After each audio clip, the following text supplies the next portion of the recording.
عرضينا أذقلي عزنا ودفاع ديو بدلن عرض ديو أبد عيلة مدننا عرضينا أذقلي عزنا ودفاع ديو بدلن عرض ديو أبد عيلة مدننا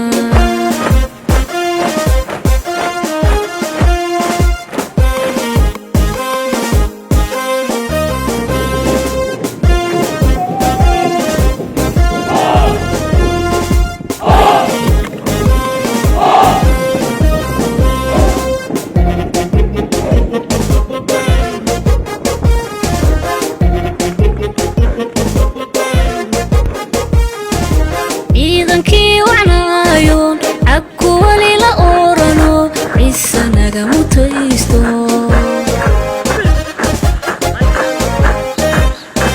ciidankii wacnaayoon cabku wali la oorano ciise naga mutaysto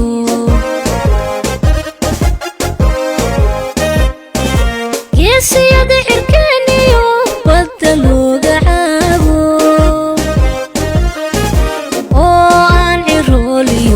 عرور بود عينو قيس يدي عركانيو بدلو قعابو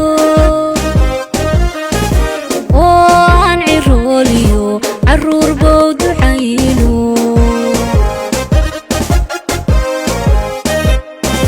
عرضينا أذقلي عزنا ودفاع ديو بدلن عرض ديو أبد عيلة مدننا عرضينا أذقلي عدنا ودفاع ديو بدلن عرض ديو أبد عيلة مدننا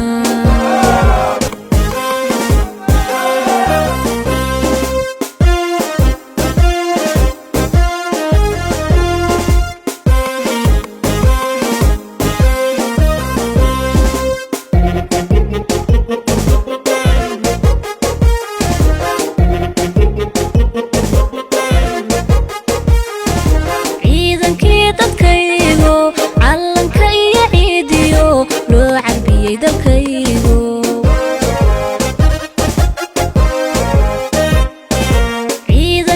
dadkaygo calanka iyo ciidiyo loo carbiyey dalkaygo nabadeed cursin baan ku caana maale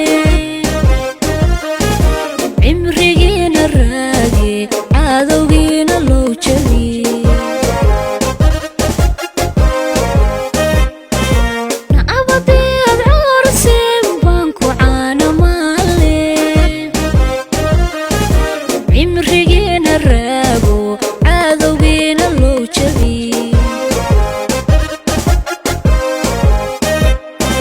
عرضينا أذقلي عزنا ودفاع ديو بدلن عرض ديو أبد عيلة مدننا عرضينا أذقلي عزنا ودفاع ديو بدلن عرض ديو أبد عيلة مدننا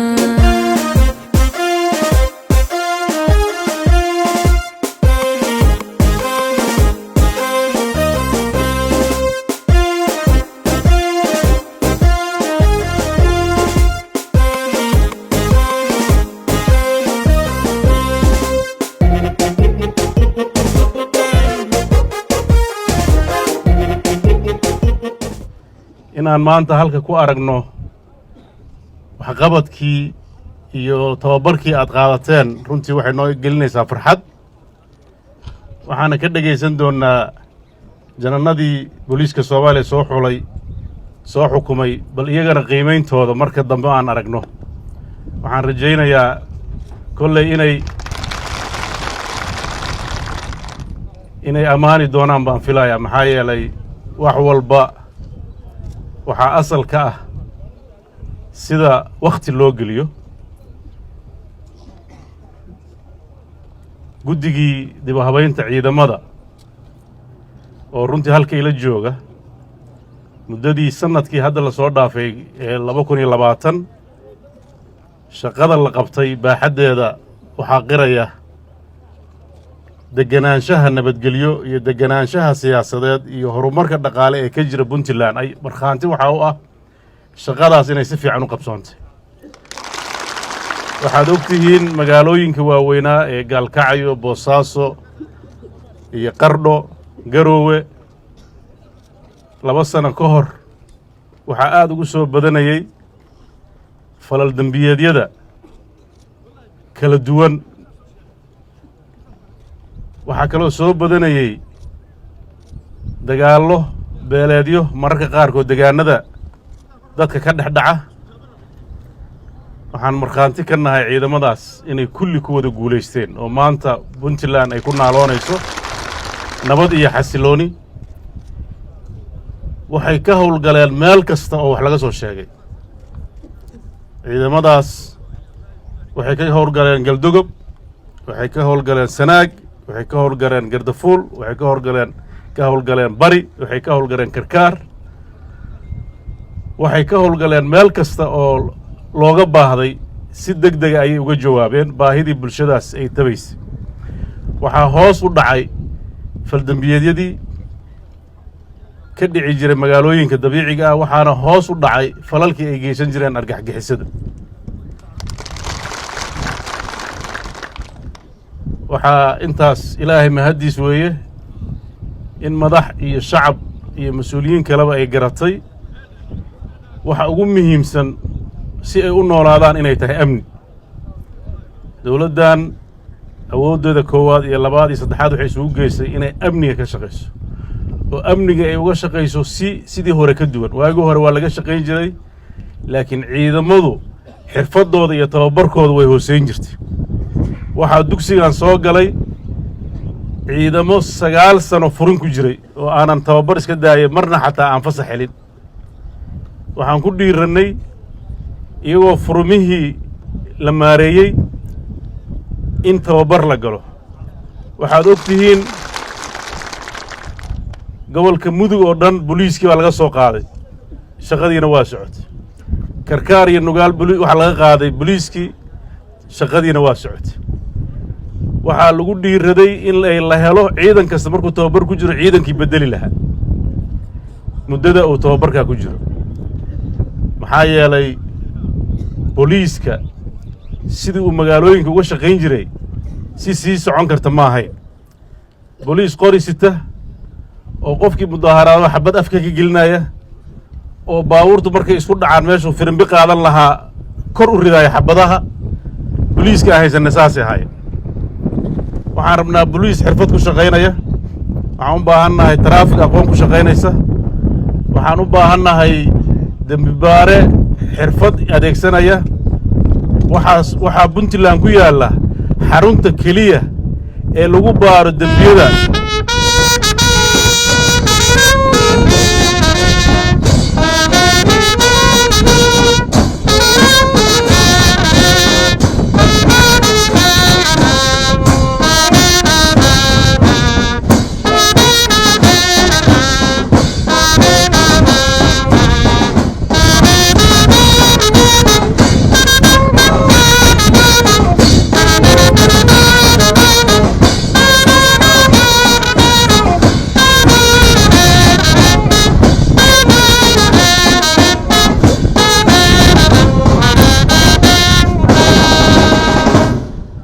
ku yaala forensic science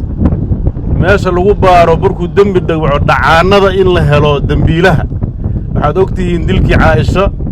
waxa lagu guuleystay in la helo dambiilayaashii oo cadaaladda la mariyo waxaa lagu guuleystay in dambiye fara badan baaritaankooda la helo laakiin aqoontu haddeen isku xiriirsanayn oo iskabaynin oo ninka laabka jooga uusan helin dambi baarihii dambiga sida fiican u soo qaadi lahaa oo markii la caddeeyo aan la helin xeer ilaalintii ku habboonayd ee dacwaddu ku oogi lahayd iyo maxkamaddii hufnaanta lahayd sida halka ka dhacaysa aad arkayseen lagu soo bandhigay oo aan ku qotomin sharci iyo qodob saxa oo la garan karo waxaan u baahannahay tayada ciidanka booliiska oo udubdhaxaadka amniga bulsho kasta meel ku nool ah inaan kor u qaadno waxaan rajaynayaa aqoontan ili baray ee aad sida googooska halka uga soo gudbiseen hadday ahaan lahayd markii ay dhacaan rabshadaha hadday ahaan lahayd markii ay dhacaan dad wax weerara hadday ahaan lahayd sida loo maxkamadeeyo sida loo saldhigyada loogu xiro sida dacwadaha loogu oogo waxaasoo dhan waxay sii hoos u sii dhigi doonaan dembiyada waxayna digniin u dirayaan dembiilayaasha waxaan rajaynayaa in ay ciidanka booliiska dembiilayaasha ay il dheer ku arkaan oo bulshada laga safeeyo dadka xunxun puntland waad ogtihiin waxay leedahay xabsiyo xabsigii qardho nagama fog gadaasheenna weeye xabsiyada uga waaweyn ee dalka soomaaliya ku yaalla maanta puntland ku yaallaan waxaan rajaynaynaa in dembiilayaasha waajibkooda la mariyo in hoos loo dhigo xabadaha macno darrada ah ee magaalooyinka ka dhaca ee dadka laaya waxaad ogtihiin howlgal kasta oo boliisku geysto waxaa ku dhinta dad ama rayid ah ama ciidan ah waxaan rajaynayaa ciidamada iyagoo wakhti adag lagu jiro oo ee la kala garan la'yahay qofka dhagarqabaha iyo qofka kaleeto ayd foojignaanaysaan laakiin cabsi inaad iska saartaane foojignaan aad ku shaqaysaan maxaa yeele haddaad cabsi ku shaqaysaan waxaa dad isdifaacayaa noqonaysaan xabadda waa iska tuuraysaan marka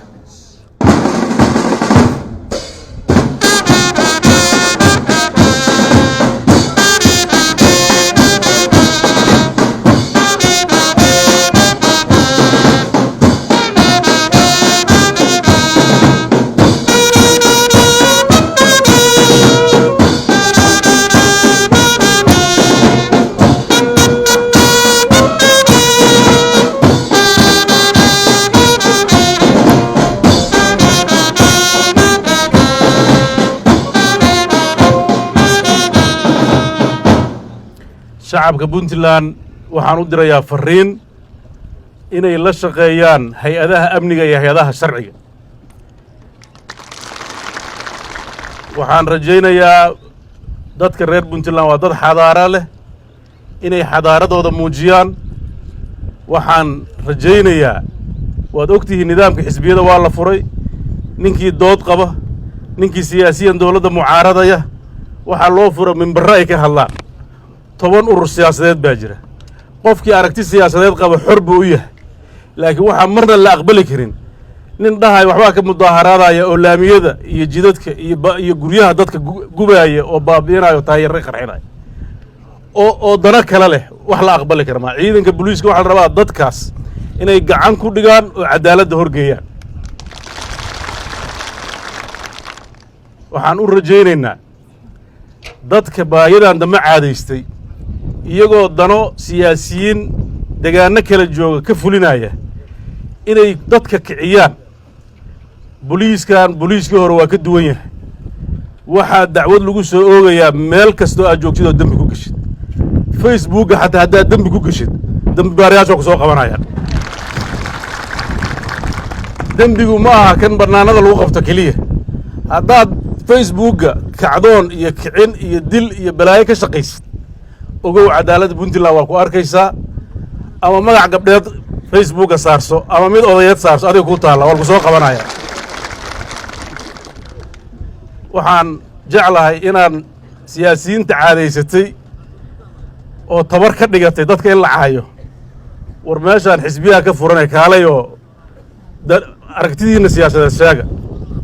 xukuumadda aragtida siyaasadeed waa caddahay waa tayeen iyo tiigsi idinkaa markhaantiga ah sidaan ii tababarnay xeradaan maalintaan imise u ekeed waa ogeedeen isbeddelka ku dhaca ciidamada waa u jeedaan mushaharooyinka waxa ku dhac waa u jeedaan xisbiyadii dimuqraadiyaddaan furnay cadaaladda waa qodobada ugu weyn oon hadda ka shaqayn doonno horen uga shaqaynay dariiqa aan ku shaqaynayno waa cad yahay isagoo waadixa ayay meel walba ku yaallaan waxaan rajaynaynaa intii aan sheegnay haddaan gaarno waa alxamdulilah haddii cid wax naga dhiman xataa haysa ha noo sheegto waxba dhiban male waa ku darayna kaasaa dhiban ha dhahaan waayadan waxaa aada u socday brobagando badan oo laga sii daynayo dhibaatada ku timid hoosu dhaca ama dhaca shilinka ku yimid qiimo dhaca shilinka ku yimid dowladda puntland khaasatan xukuumaddan way la kuursatay mashaakilka qiimo dhaca shilinka maxaa yeelay puntland keliya ayaa waxay tahay cidda ilaalisa shilinkii soomaaliga inuu jiro wax badan oon halka aan ka sheegayn baa dhex galay isku dayo badan oo lagu hagaajinayaa la isku dayey wixii dowladda khubaradii u saartay ay keeneen waa fulinay doodihii iyo dhibaatooyinkii ka dhashay guddiyo kalean u saarnay daraasaddii ayaa la sii dheereeyey oo mashaakilkii baa la sii baaray oo go'aano kale iyo talooyin kalea la soo jeediyey iyagana waa qaadannay kuwa maalin dhoweyto garoowe iyo meelo ka mudaaharaadaya oo buundada goynaaye hadday ra'yi hayaan sida guddiyadaas kale ha noo keenaan wixii fiican waa qaadanaynaa laakiin dadka waxaa la rabaa inaan been gudcur inaan lagu sii dayn waxaan aad u rajaynayaa bulshadatan inay kala barato warka saxda ah iyo warka deelqaafka leh inay kala barato oo danaheeda ay ka shaqayso danaheeda waxay ku jirtaa deganaansho siyaasadeed danaheeda waxay ku jirtaa deganaansho amni danaheeda waxay ku jirtaa koboc dhaqaale danaheeda waxay ku jirtaa degaanada kaleeta ee soomaalida iyo dowladdii soomaaliyeed siday gacan uga geysan lahayd sidii ay soomaaliya uga bixi lahayd dhibaatada jirta waxaan haysannaa waxaanan degaanadu kala haysan waxaan haysannaa amni ilaahay mahaddiis waxaan haysannaa maamul u heelan inuu ummaddiisa u shaqeeyo waxaan la jecelnahay soomaaliya inteeda kale inay sidaanoo kale noqoto waxaan har iyo habeen u taagannahay soomaaliya sidii loo sixi lahaa nidaamkeeda siyaasiga inaan gacan ka geysanno laakiin waxaa marna madax iyo shacab reer puntland aanan marna gal ka ahayn in waddada soomaaliya lagu soo celinayo intii la qalloociyo la yidhaahda iska samra dalku haadaanaha ku dhacee taas ma soo bayrayso wixii aan u aragna inay khaldan yihiin waa sheegayna waxaan rabnaa dalkan mar buu khaldamay burbur galay dadkiisu isnaceen kala irdhoobeen waxaan rabnaa inuu si saxa u dhismo oo mar dambe maamulka dowladeed ama kan puntland ha ahaado ama kan soomaaliyeed ha ahaadee inuusan burburin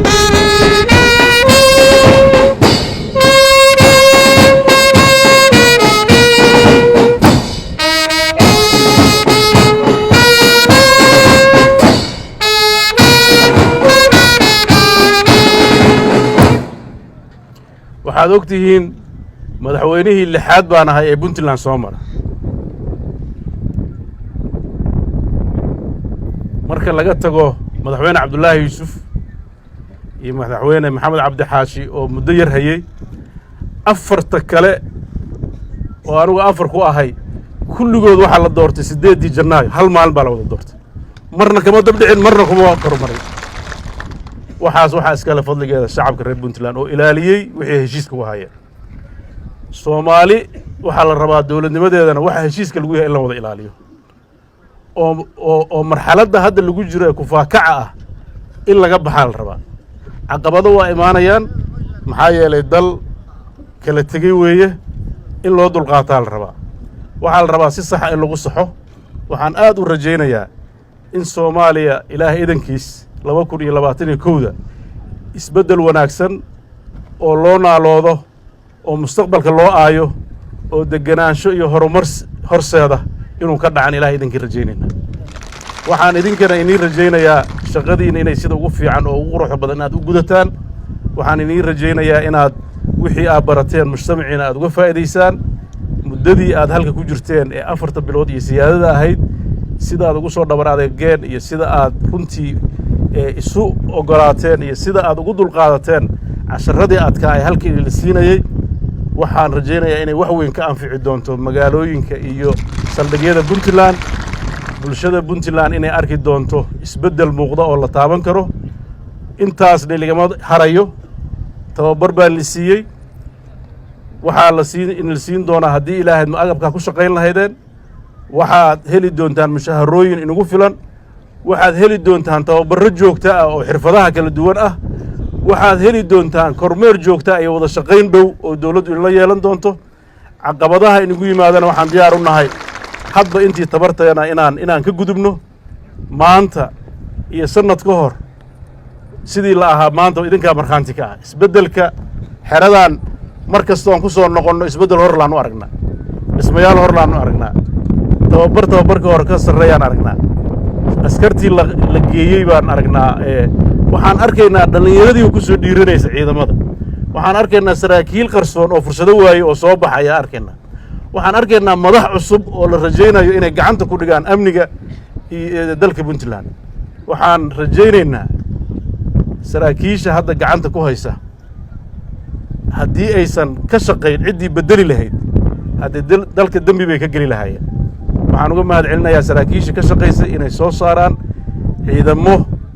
u habboon inay sii wadaan xirfadda ciidan ee bulshadan ay u baahan tahay kala dambaynta in la ilaaliyo waxaan aad ugu rajo weynahay in wax kastoo dulduleello ah oo duruuftii dheerayd ee dalku soo maray sababaysay in laga baxo waxaan ku dardaarmayaa ugu dambaysa oo ceeb ku ahaan jirta ciidamadoo dhan gaar ahaanna booliiska agabka booliiska loo keeno inta badan muddo yar ayaan daryeel u helno u talfaa dadka baabuurtooda si fiican bay u haystaan baabuurta dawladda oo wada cusub sanadka bacdi waxaa la arkaa isagoo kudaafad u eg waxaan insha allah iniin rajaynayaa baabuurtan cusub ee hadda hortiinna taalla iyo kuwa horeo yaallay iyo ciidamada guud ahaan xoolahan waa xoolihiin dhaqanka ah waxa dawladdu leedahay inay belan leedahay waxaan rajaynayaa in laga baxo waxaan rajaynayaa inuu qof walba waxa uu dawladda u hayo wixiisa ay noqdaan oo ku fara adeego oo uu xanaaneeyo oo uu dhaqaaleeyo oo maalinta shaqada ka dhammaatana kan ka dambeeyo ku shaqaynayo uu ku wareejiyo puntland way ku ammaanan tahay xariq isku dhiibka iyo isku beddelka iyo in cid walba ciddii markii la diibo agabkeeda laakiin dulduleello iyo ceebana waa leenahay ceebaheenna haddaan qarsanno wayna qarsanayaan waxa ceebta aan leenahay ma qarsanayno marka waxaan rajaynayaa tababarkaan markaa ka baxdaan inaad aragti cusub iyo ruux cusub inaad la soo baxdaan saraakiisha inay hoggaamin lahaydna tababar kale ku jiraan sida la sheegay waxaan rajaynayaa tababarayaal dad wada tababartay oo nin walba uu yaqaano waajibkiisa halka sarkaalkii ka hadlayey oo casharrada akhrinayey wuxuu casharrada ku jirtay taliyayaasha qaybaha mas-uuliyaddooda saldhigga dembi baarista sida wax walba oo ciidan booliis laga rabay waana la siiyey sidaa u kala dambayn lahaydeen sidaa isku xukumi lahaydeen sidaa bulshada ugu shaqayn lahaydeen marka waxaan rajaynayaa xirfaddaasi inay bulshada ay ka dhex muuqato haddana way muuqataa waxaan u mahad celinayaa cid kasta oo ka qayb qaadatay runtii saraakiisha la taliyayaasha ahaa ee wakhtiga badan geliyey uu jenaraal bashiir nagala dooro iyo allah u naxariistay jenaraal khaliif oo isagana runtii wakhti badan geliyey waxaan rajaynayaa saraakiisha kaleeto iyagana jooga oo mar walba u taagnaa oo guddiga hadda shaqada haya dhinaca xirfadda ciidanka ka kaalmeeya oo faraha badan iyo madaxtooyadaba waan uga mahad celinayaa shaqadan quruxda badan shalay riye ahayd maanta laakiin xaqiiqo jirta weeye aad baad u mahadsantihiin wasalaamu calaykum waraxmatullaahi wabarakaatu markan waa noo xigay